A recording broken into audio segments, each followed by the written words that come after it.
Pada saat ini tangan Muling tiba-tiba bergerak bersamaan. Segel di tangannya berubah dan dia mengeluarkan pil obat yang hampir bundar.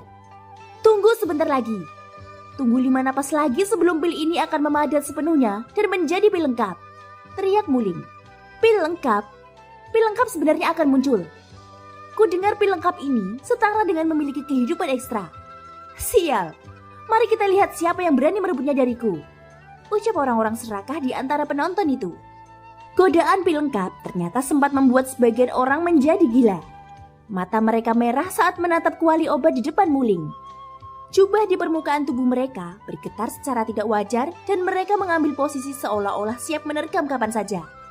Pada saat ini orang-orang yang hidup di ujung pisau sepanjang harinya tidak dapat menahan godaan dari pil lengkap ini. Di dalam hati mereka telah melupakan kekuatan lawan mereka dan hanya menginginkan harta karun itu. Melihat ini ekspresi Suzanne menjadi suram saat kata-kata orang di sekitar terdengar. 5 nafas berlalu dalam sekejap mata. Segel di antara tangan Muling berubah dan tutup kuali obat meledak mengikuti segel tangannya.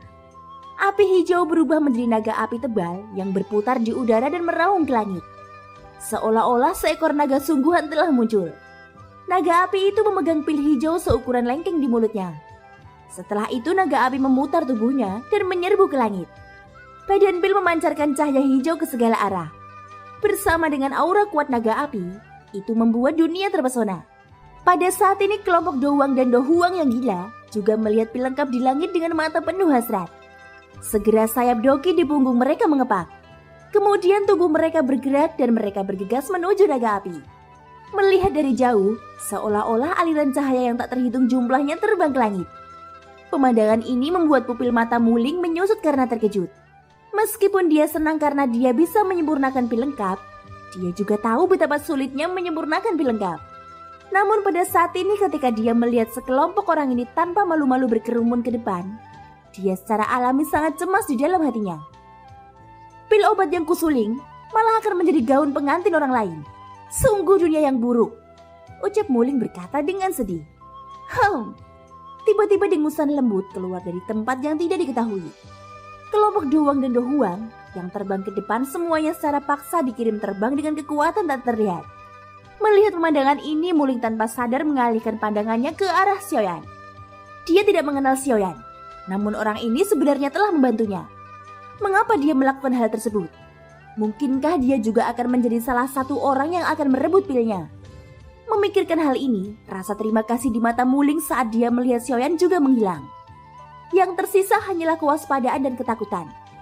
Meskipun Xiaoyan hanya berpenampilan seperti seorang pemuda, dia telah tinggal di benua Doki selama beberapa tahun yang tidak diketahui, dan telah melihat banyak jenis orang yang berbeda. Dengan kelihayannya, dia secara alami memahami pikiran Muling. Setelah itu dia tertawa pelan dan mengucapkan sebuah kalimat. Kamu tidak perlu terlalu banyak berpikir. Api hijau misterius dan pil lengkap milikmu hampir tidak bisa masuk di mataku. Kamu dapat yakin, ucap Xiaoyan. Mendengar kata-kata ini, sontak saja membuat Muling hampir terbatuk. Seolah-olah dia ingin muntah darah. Bukankah orang ini terlalu sombong? Ini adalah pertama kalinya dia melihat seseorang meremehkan api hijau misterius miliknya. Dan bahkan mengatakan bahwa itu hampir tidak cocok di matanya. Saudaraku, terima kasih banyak. Aku sedikit malu dengan apa yang terjadi sekarang, ucap Muling. Permintaan maaf Muling membuat Xiaoyan memiliki kesan yang lebih baik terhadapnya. Dibandingkan dengan Muling, ekspresi Suzanne bahkan lebih suram. Setelah pil lengkap terungkap, diumumkan bahwa posisi sebagai alkemis nomor 1 di kalangan generasi muda di kota Yanduo telah berpindah tangan. Apalagi pemilik gelar ini adalah seekor semut yang dengan santainya ia injak hingga mati beberapa waktu lalu. Sekarang perannya telah berganti. Bagaimana dia bisa menanggungnya? Poin kuncinya adalah bocah nakal ini mengatakan sesuatu yang lucu. Hal ini membuat dia sebagai lawannya kehilangan muka. Oleh karena itu kemarahan Suzanne semakin besar. Naga api itu masih mengelilingi langit. Setelah segel tangan Muling diganti, ia terbang ke bawah dalam bentuk spiral. Tubuh besar naga api menerobos menara pertahanan dan perlahan menghilang. Pada akhirnya pil akar Tiongkok mendarat di telapak tangan Muling. Saat dia merasakan kehangatan di telapak tangannya, Muling dapat dengan jelas merasakan kekuatan obat dan kekuatan hidup yang sangat kuat di dalam ramuan itu. Kekuatan hidup ramuan ini sebenarnya telah mencapai tingkat yang mengerikan. Muling mengangkat tangannya dan membuka telapak tangannya, memperlihatkan pil akar Tiongkok ketatapan serakah dari orang-orang yang tak terhitung jumlahnya, menyebabkan gelombang kebencian melonjak ke dalam hati setiap orang. Sial, ini adalah pil lengkap tingkat 7. Siapapun yang memiliki kekuatan, ayo bertarung untuk mendapatkannya. Teriak suara provokasi dari orang-orang di sekitar. Segera banyak orang telah menyerbu pil di tangan Muling dengan ekspresi gila dan ganas. Dari kelihatannya sepertinya mereka ingin melahap Muling juga. Pada saat ini suara berbisa Zuzen tiba-tiba bergema di seluruh langit. Pada saat yang sama dia mengarahkan jarinya ke arah Xiaoyan.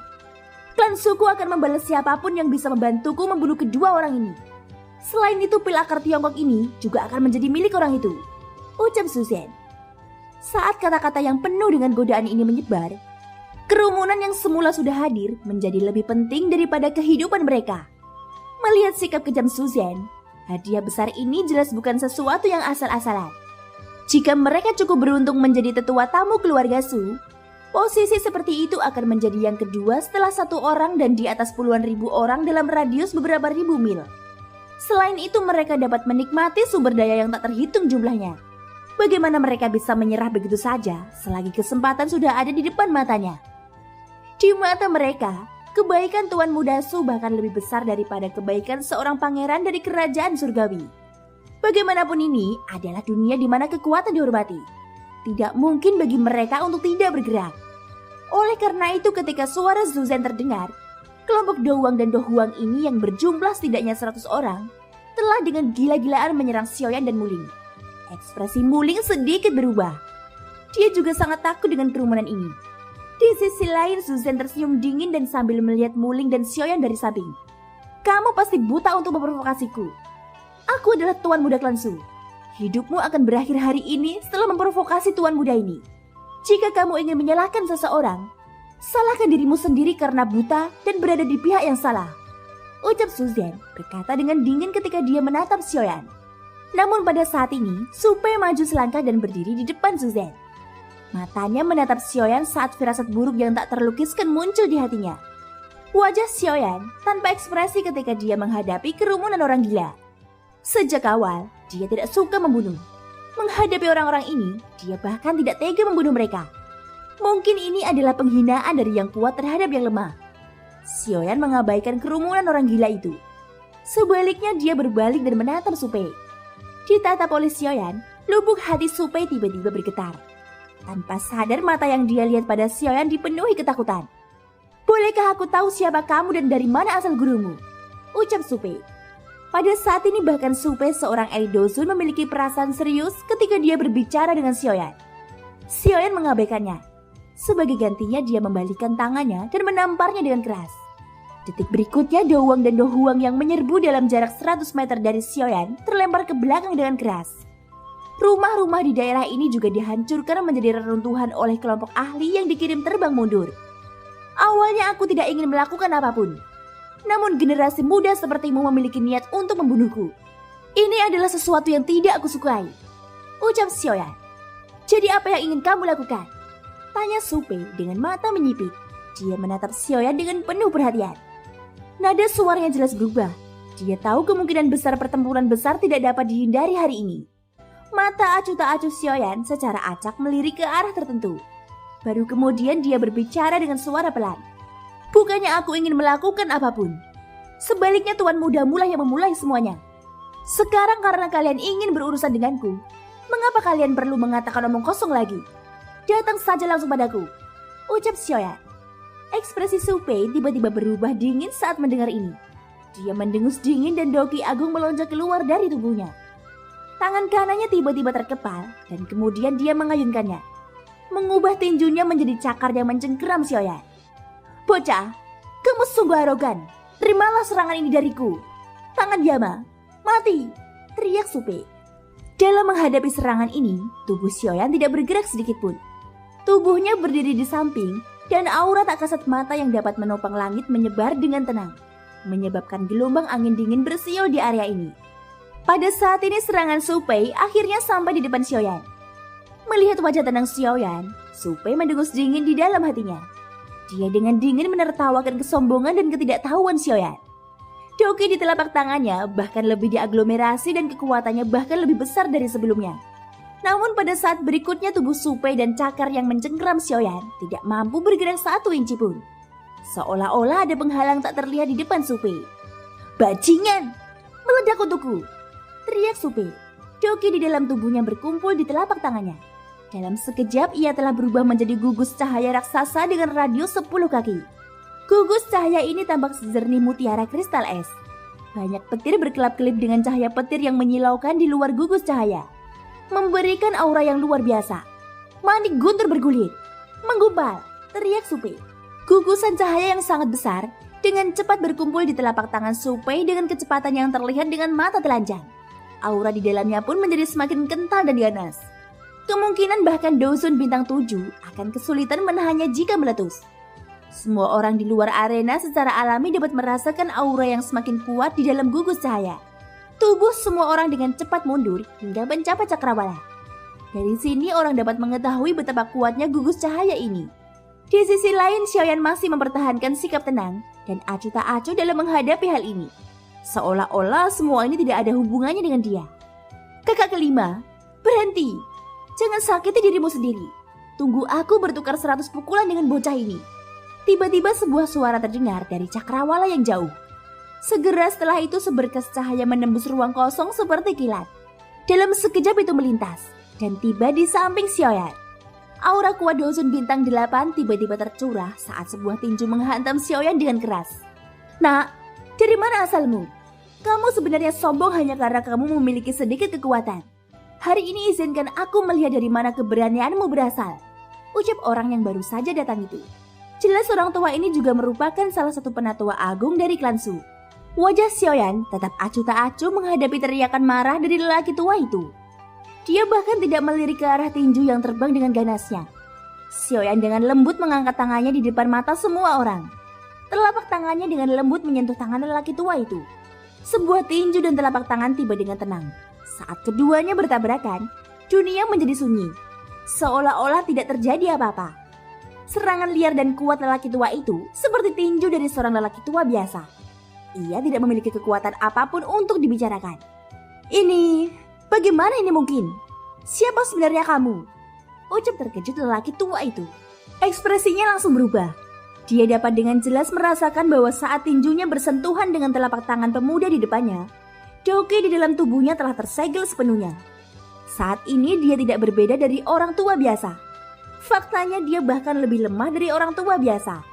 Situasi seperti ini hanya bisa terjadi ketika kekuatan pihak lawan jauh di atasnya. Mungkinkah pemuda ini telah mencapai level seperti itu? Tingkat Doseng elit, ucap dalam hati lelaki tua itu. Xiaoyan secara alami memahami pikiran lelaki tua itu. Dia mengerahkan sedikit tenaga dengan telapak tangannya dan mendorongnya ke depan. Lelaki tua itu terbang mundur seperti layang-layang yang talinya putus. "Kamu sangat berani. Mati untukku!" Tiba-tiba beberapa teriakan marah terdengar lagi dari langit. Segera setelah itu 5 sinar cahaya menembus langit dan menyerang Xiaoyan. "Air terjun langit misterius, aktif!" teriak dari 5 orang yang baru saja muncul. Segera setelah itu, 5 tekanan Dozun yang kuat menghantam Xiaoyan. Ruang di sekitar mereka menjadi sedikit terdistorsi. Ini adalah sikap sombong dari seorang elit Dozun. Mata salah satu lelaki tua yang telah mencapai kekuatan Dozun bintang 7 memancarkan kilatan. Dia tampak sangat kejam. Pada saat yang sama kedua tangannya membentuk segel. Doki di dalam tubuhnya dengan cepat berkumpul di atas kepalanya, berubah menjadi air terjun energi. Dengan teriakannya, benda itu menghantam Xiaoyan dengan keras. 4 elit Dozun lainnya juga telah menuangkan doki mereka ke dalam air terjun energi, menyebabkan kekuatan air terjun tersebut menjadi lebih mengejutkan. Xiaoyan tetap tanpa ekspresi. Hanya Dozun belaka sebenarnya sangat bertingkah. Dari cara Xiaoyan melihatnya, seorang Dozun sudah dianggap ahli beberapa tahun yang lalu. Sekarang dia hanyalah orang biasa di mata Xiaoyan. Xiaoyan mengabaikan serangan doki dari orang tua itu. Matanya yang cerah memandang Zuzan dengan sikap acuh tak acuh. "Awalnya aku tidak berniat melakukan ini. Namun kelompok tetuamu ini bersikeras menyerangku karena kata-katamu itu. Kamu tidak dapat menyalahkanku untuk ini," ucap Xiaoyan. Nada acuh tak acuh Xiaoyan menyebabkan tubuh Zuzan bergetar. Seluruh wajahnya menjadi sepucat selembar kertas. Perlu diketahui bahwa baru saja yang dihempaskan oleh Xiaoyan merupakan kakek buyutnya. Kekuatannya sudah mencapai Dosun bintang 8. Namun dia dikalahkan oleh bocah ini dalam satu serangan di depan matanya. Bisa dibayangkan kalau kekuatan bocah ini sepertinya telah mencapai kelas di atas Dosun. Mungkinkah orang ini sudah mencapai kelas puncak Dosun? Kumam dalam hati Suzan. Meskipun Suzan berpikir seperti ini di dalam hatinya, ekspresi wajahnya berubah menjadi senyuman dingin. Dia mengangkat kepalanya dan mencibir pada Xiaoyan saat berkata, "Kamu benar-benar berani mengucapkan kata-kata sebesar itu, bahkan ketika kematian sudah dekat. Kamu benar-benar tidak tahu batas kemampuanmu. Bahkan jika kamu telah melukai kakekku, kamu masih akan mati ketika dihadapkan dengan serangan kekuatan penuh dari 5 ahli Dosun kelas tinggi." Ucap Suzan, jelas dia masih berpikir bahwa kekuatan Xiaoyan hanyalah Dosun puncak. Pada saat berikutnya, lelaki tua yang telah menggunakan keterampilan Dou pada Xiaoyan juga tertawa dingin dan berteriak, "Nak, kamu sudah berada di ambang kematian sekarang. Namun kamu sebenarnya berani menyombongkan diri tanpa malu-malu dan bertindak begitu sombong. Air terjun langit hitam, hancurkan dia untukku," teriak lelaki tua itu. Air terjun besar membawa tekanan yang menakutkan saat menghantam Xiaoyan dengan keras. 4 tetua Dosun lainnya juga menatap Xiaoyan dengan wajah kejam. Aura Dosun yang kuat dicurahkan dan ditekan dengan kuat ke arah Xiaoyan.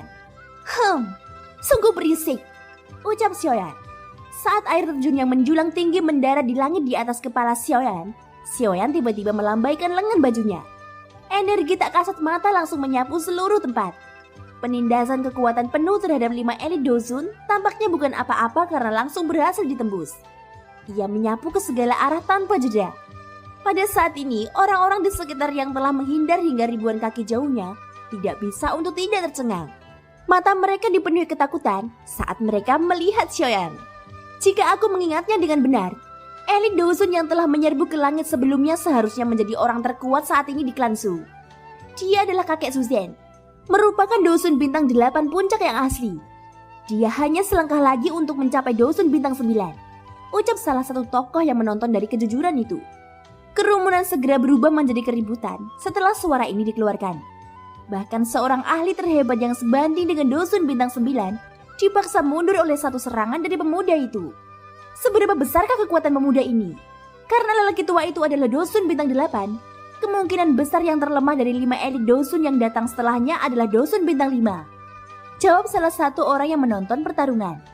Pada saat ini semua orang juga sangat terkejut dengan barisan menakutkan di langit. Hanya satu pemuda asing yang telah menarik total 7 elit Dosun. Meski begitu, pemuda itu masih mampu menekan mereka semua. Kemampuan ini benar-benar menyebabkan cukup banyak orang di antara kerumunan itu merasakan panas yang membara di hati mereka. Dalam kehidupan seseorang, dengan mampu meraih prestasi seperti itu di usia muda, kemungkinan besar seseorang akan mampu dengan bangga menghadapi segala kesulitan di masa depan. Pada saat ini Muling juga menggunakan tatapan kaget untuk menatap kosong ke arah Xiaoyan. Otot-otot di wajahnya tampak mengeras. Mulutnya juga terbuka lebar dan matanya dipenuhi rasa tidak percaya. Tidak pernah dalam mimpi terliarnya dia menyangka bahwa orang seusianya yang entah kenapa telah membantunya akan benar-benar memiliki kekuatan sebesar itu. Bahkan ketika 5 tetua klan Su menyerang bersama, mereka tidak dapat bertahan lebih dari 1 putaran. Kekuatan seperti itu bisa dikatakan menantang surga. Xiaoyan juga mengungkapkan senyuman tenang pada Muling. Saat itulah dia mematahkan ekspresi terkejut Muling. Setelah itu, Xiaoyan mengalihkan pandangannya ke arah Suzan. Ekspresinya mengandung sedikit rasa dingin. Pada saat ini ekspresi wajah Suzan telah digantikan oleh kengerian yang tak ada habisnya ketika kelima sesepuh dikirim terbang. Semua yang dilakukan pria berjubah hitam itu telah benar-benar menghancurkan hati arogannya. Saat Xiaoyan hendak bergerak, ruang di depan Suzan berubah dan sosok Supe sekali lagi muncul. Setelah sosoknya muncul, Supe membalik tangannya dan mengirim Suzan terbang dengan serangan telapak tangan. Tubuhnya sendiri meminjam kekuatan dari pukulan itu dan menyerang Xiaoyan. "Xin-er, cepat pergi. Hari ini kami orang-orang tua mungkin harus mati di sini. Cepat tinggalkan tempat ini dan kamu harus bersembunyi dengan baik. Jangan keluar jika kamu tidak memiliki kekuatan yang cukup," teriak Supe. Setelah mendengar ini, Suzan akhirnya benar-benar memahami betapa menakutkannya kekuatan orang yang akan dihadapi Supe.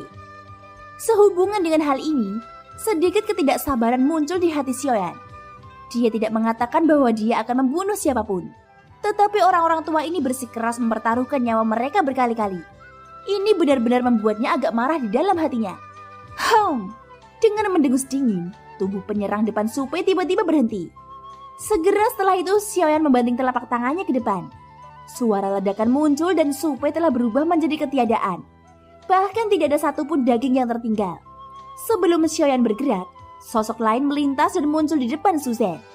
Dari kelihatannya sosok ini adalah kakek buyut Su Zhen. Kamu benar-benar berusaha sekuat tenaga, ucap Xiaoyan mengangkat tangannya. Sebuah telapak tangan terlempar ke udara dan menghantam kakek buyut Su Zhen. Menghadapi serangan dari Xiaoyan, lelaki tua kurus yang hanya seorang dosen bintang 8 itu tiba-tiba saja menunjukkan tawa dingin. Dia melambaikan tangannya dan gulungan batu giok muncul di telapak tangannya. Tanpa ragu-ragu tangannya yang keriput tiba-tiba mengepal. Gulungan batu giok itu langsung meledak menjadi debu yang tersebar ke segala arah. Jelas tindakan ini silakan untuk memanggil bala bantuan. Dan Xiaoyan tidak tahu bala bantuan apa yang akan tiba setelahnya. Pada saat yang sama telapak tangan Xiaoyan juga diayunkan dengan keras ke bawah. Detik berikutnya, sebuah tangan besar transparan muncul dan menghantam lelaki tua kurus itu. Gelombang riak energi seperti gelombang air menyebar 10 kaki di depan lelaki tua kurus itu. Penghalang Doki juga muncul dan melindungi Su Zhen dan lelaki tua di dalamnya. Xiaoyan mengangkat alisnya saat melihat pemandangan ini. Matanya sedikit terkejut saat dia melihat ke penghalang Doki. Penghalang Doki ini sebenarnya dibuat oleh ahli Bandi. Dengan kata lain, Bandi adalah setengah elit Dodi. Apakah karena gulungan batu giok yang tadi? Sepertinya klan Su ini memang punya cerita. Tidak disangka klan sekecil itu ternyata memiliki elit Bandi yang melindungi mereka. Ini sungguh luar biasa, ucap Xiaoyan. Mata Xiaoyan acuh tak acuh saat dia melihat pria tua kurus itu. Ekspresinya masih tenang, seolah-olah dia memandang Bandi bukan apa-apa. Bocah, kamu benar-benar sombong. Meskipun kamu adalah seorang elit dosang sekalipun, kamu tetap seperti semut di depan Bandi, ucap kakek buyut klan Su itu. Sudut mulutnya terangkat saat mendengar kata-kata tenang Xiaoyan. Jelas dia merasa sangat meremehkan ketidaktahuan Xiaoyan. Xiaoyan tanpa sadar mengeluarkan tawa dingin di hadapan kata-kata menghina dari pria tua kurus itu. Tangannya yang terjatuh sekali lagi terangkat, membantingnya ke arah penghalang tak terlihat dari kejauhan. Serangan yang tampaknya acak ini menyebabkan seluruh tempat bergetar. Jarak antara Xiaoyan dan penghalang itu benar-benar hancur berantakan oleh telapak tangan ini. Ruang kosong itu hancur dan kekuatan luar biasa yang dapat menopang langit tiba-tiba muncul di depan penghalang Doki. Dalam sekejap mata itu diaglomerasi menjadi tangan besar yang mencapai langit. Sebelum lelaki tua kurus itu bereaksi, tangan besar yang bisa menopang langit telah bertabrakan dengan penghalang Doki. Seluruh tempat berguncang dalam sekejap. Ledakan sonik yang memekakan telinga melanda tempat itu. Gelombang udara yang dahsyat juga menyapu segala arah dari tengah tumbukan. Kekuatannya mengguncang seluruh tempat. Suara retakan yang tak terlihat muncul di langit. Segera lelaki tua kurus itu dapat dengan jelas melihat bahwa penghalang di depannya sebenarnya telah membentuk garis retakan kecil pada saat ini. Namun ini bukanlah akhir. Setelah garis retakan muncul, dalam waktu beberapa saat kemudian penghalang Doki yang ia banggakan telah retak dalam-dalam. Seluruh penghalang dipenuhi dengan garis retakan yang jelas. Bang! Dengan suara keras, penghalang itu tiba-tiba pecah karena suara ini. Itu berubah menjadi ketiadaan dan menghilang dari tempat ini. Hati lelaki tua kurus itu tiba-tiba terkejut saat melihat pemandangan ini. Kepercayaan dirinya berubah menjadi pucat pasi. Mustahil! Penghalang ini diciptakan oleh seorang elit Bandi. Bagaimana mungkin dia bisa mematahkannya? Mungkinkah dia seorang elit Dodi? Ucap terkejut kakek buyut klan Su itu.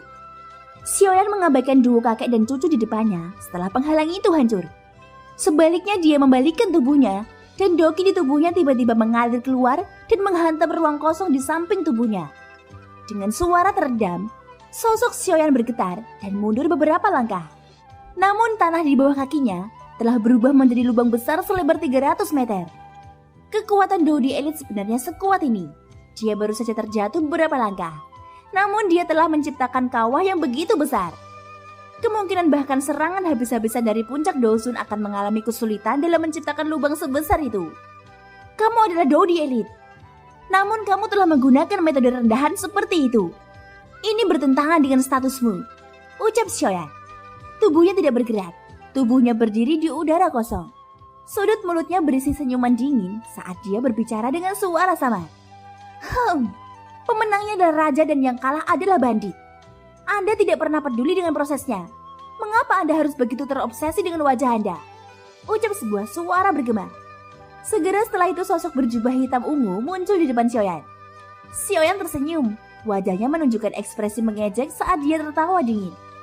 Pantas saja wajahmu menjadi seperti ini. Kamu sudah menjadi tidak tahu malu, ucap Xiaoyan. Di depan mata Xiaoyan, separuh wajah orang itu tampak disiram asam sulfat. Itu sangat rusak dan sangat menakutkan. Kata-kata Xiaoyan ini jelas telah melukai hati orang ini. Mata yang dia gunakan untuk melihat Xiaoyan bahkan lebih kejam. Sepertinya dia ingin menggigit Xiaoyan.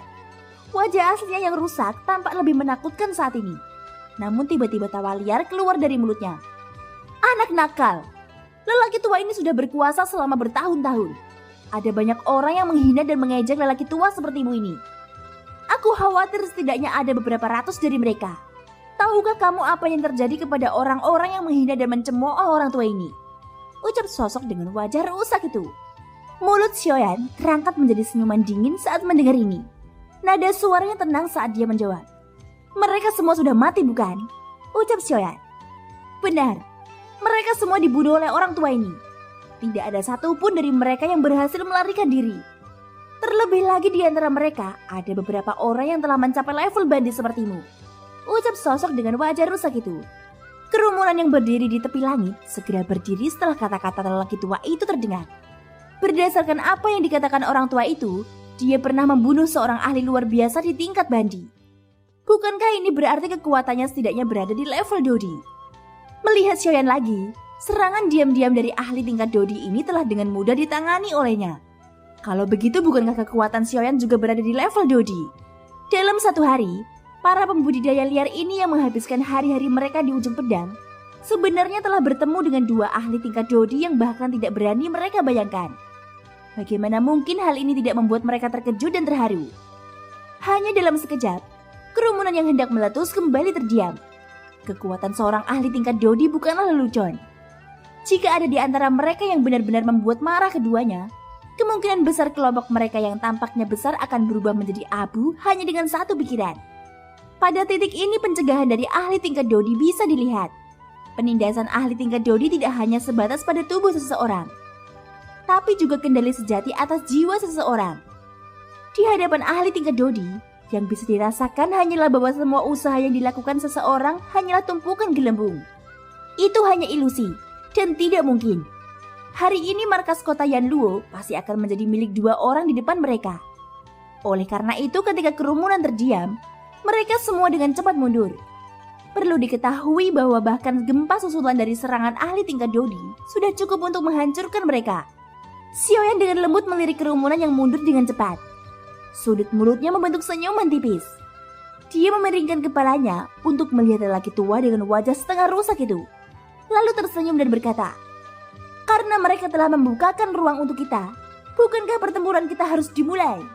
Ucap Xiaoyan. Thank you guys sudah mendengarkan cerita versi 2 kali ini. Jangan lupa ikutin terus episode-episode selanjutnya ya. Sampai jumpa dan bye-bye.